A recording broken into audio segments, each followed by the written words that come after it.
சொன்ன 25ல இருந்து குடும்பத்தைக்கு 1000 எங்க இருந்து கொடுப்ப?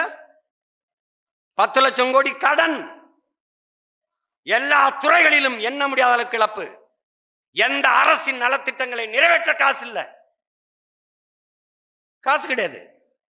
கூர்நோக்கு, பல்நோக்கு, தொலைநோக்கு, நுண்ணோக்குன்னு மருத்துவமனை கட்டினீங்க, மருத்துவர் இருக்கானா?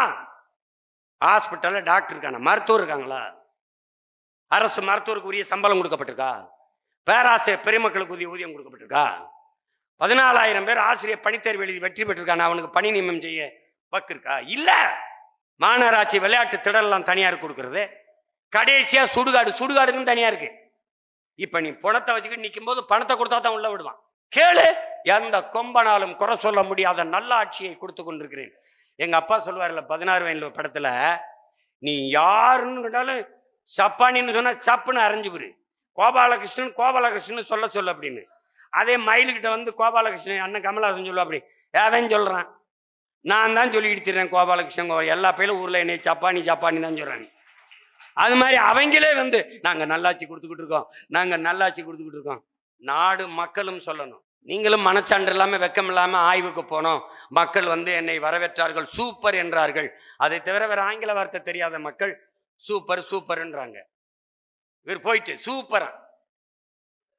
நாங்க பார்க்காததா, காலையில இருந்து இந்த வண்டியில கூட்டிகிட்டு வந்து வெயில்ல நிக்க வச்சு இந்த தாய்மார்கள் அந்த மக்களை 200 ரூபா காசுக்கு தட்டை கொடுத்து பூவை கொடுத்து வரும்போது வீசணும், கையை காட்டணும்.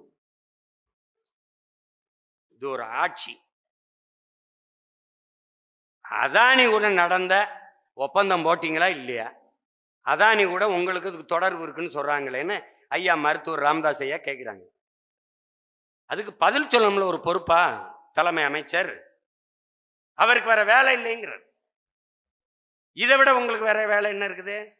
இல்ல, அமைச்சரே சொல்லிட்டாரு. அந்த அமைச்சருடைய நேர்மை எங்களுக்கு தெரியாதா? அந்த அமைச்சருடைய நேர்மை, மின்துறை அமைச்சராக இருந்தவருடைய நேர்மை தெரியாது?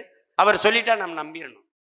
இருந்திருந்தால் நாம் எத்தனை முறை இருக்கிறோம். அதானி இங்க வந்து யாரை சந்தித்தார்? அதானியோட ஒப்பந்தம் போட்டு பல மாநில முதல்வர்கள் பணம் வாங்கியிருக்கிறார்கள். இங்கே 2000 கோடி ஊழல் என்கிறார்களே, அமெரிக்க நீதிமன்றம் சொல்கிறது. அது குறித்த கருத்து ஊடகத்தின் பார்வை ஒன்றுமில்லை.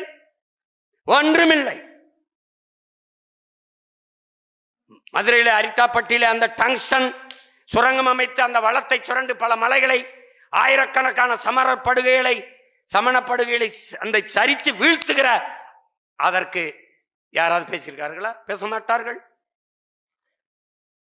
ஏழை எளிய மக்களுக்கு, வறுமையில் இருக்கிற மக்களுக்கு வழங்கப்படுகிற நியாய விலைக்கடை அரிசி, ரேஷன் கடை அரிசி மூட்டையை ஏத்தி இறக்கும் போது 1900 கோடி 1900 கோடி அரிசி சிந்திருச்சுங்கிறான்.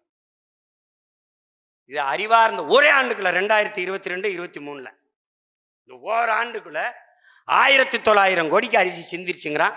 அதை பேச ஒரு ஊடகம் இல்லை, ஒருத்தர் கிடையாது. இது எப்படிப்பட்டது?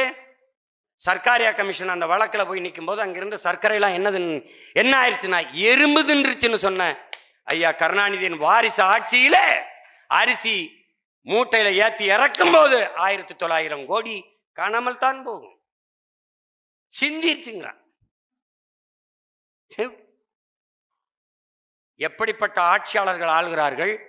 அந்த ஆட்சியை தூக்கி பிடித்து புகழ்ந்து பேச, தற்காத்து நிற்க இது குறித்து ஒருத்தர் பேசல. ரஜினிகாந்தை சந்திச்சிட்டார். ரஜினிகாந்த் அவர்களை தான் சந்திச்சேன். நான் ரஜினிகாந்த் அவர்களை சந்திச்சதுனாலேயே நான் சங்கி ஆயிட்டேன்னா, எல்லா நிகழ்வுக்கும் அவரை பக்கத்திலே உட்கார வைத்து அழைத்து கொண்டு உட்கார வைத்திருக்கிற ஐயா கருணாநிதி, ஐயா ஸ்டாலின், அருமை துணை முதல்வர் ஐயா உதயநிதி ஸ்டாலினுக்கெல்லாம் பேர் என்ன? சங்கி இல்லாம சிங்கியா? இல்லை எப்படி அதுக்கு பேர் என்ன? இல்லை அங்கி லுங்கியா? இல்லை சொங்கியா? இல்லை என்னது அதுக்கு பேர் என்ன? எப்படி நீ ரஜினிகாந்த் உன்னை கேட்டு தான் போன மாடா, வெறுப்பு தானே பேசுறதுக்கு எது இல்லைன்னா போய் சுவத்துல நாக்க தேய்ச்சி நக்கிட்டுடா நாயே. எப்படி நீ சந்திக்க வெறி வருதா இல்லையா? என்னை கேட்காம எப்படிங்க நீ என் பொண்டாட்டி கைப்பிடிச்சிருக்கலாம்? மறைப்பித்தரான் வெறியாகுதா இல்லையா? எனக்கு தெரியும்டா என்ன செய்யறதுன்னு. நான் ரஜினிகாந்த் ஐயா வச்சு சந்திச்சதுனாலே RSS ஆயிட்டாரு, சங்கி ஆயிட்டாரு, அப்படியே போயிட்டாரு. அப்ப காலையில மகனும் மாலையில நீங்களும் போய் மோடி சந்திக்கும் போது அங்க சங்கி வரலையோ? அது சங்கி இல்லையா? சதுரங்க விளையாட்டா ஐயா வாங்க, கேலோ இந்தியாவா ஐயா வாங்க, அங்க சங்கி இல்ல, அங்க சங்கி இல்ல. அமரன் படத்தை பார்த்து விட்டு அவர் பாராட்டி விட்டார். நான் சும்மா நல்லா இருக்குன்னு சொல்லிட்டு வந்தேன் அமிர்தாயா. படத்தை வாங்கி வெளியிட்டு ஆயிரம் நூத்துக்கணக்கான கோடியை சம்பாரிச்சவனுக்கு முன்னாடி போய் நின்றுக்கிட்டு என்னைய திட்டு. அப்பாவும் மகனும் முதல்வரும் துணை முதல்வரும் படத்தை பார்த்து பாராட்டுறாங்க. அதை எப்படி பாராட்டலாம் நீங்க? அதை கேட்கல. ஏன்னா அந்த ஊருக்கு இளைச்சவன் எங்க ஊர்ல சொல்லுவான் பிள்ளையார் கோயில் ஆண்டி அப்படின்னு. அது மாதிரி கோயிலுக்கு நேர்ந்து விட்ட மாடு மாதிரி அது வாட்டுக்கு எல்லாரும் ஒரு அடி அடிச்சு பார்ப்பான். என் பங்காளி வடிவேல் சொல்றாப்புல, அதுல அடிக்கும் போது ஒருத்தன் சொன்னா எவ்வளவு அடிச்சாலும் தாங்குறான்டா, அவ்வளவு நல்லவனா இருக்கான்னு. போற வரவெல்லாம் ஒரு அடி சீமா அவனை பேசிவிடு, அவனை பேசிவிடு, அவன் அவ்வளவுதான் அங்க வளர மாட்டாங்க, அவன் அவ்வளவுதான் முடிய போகுதுங்க.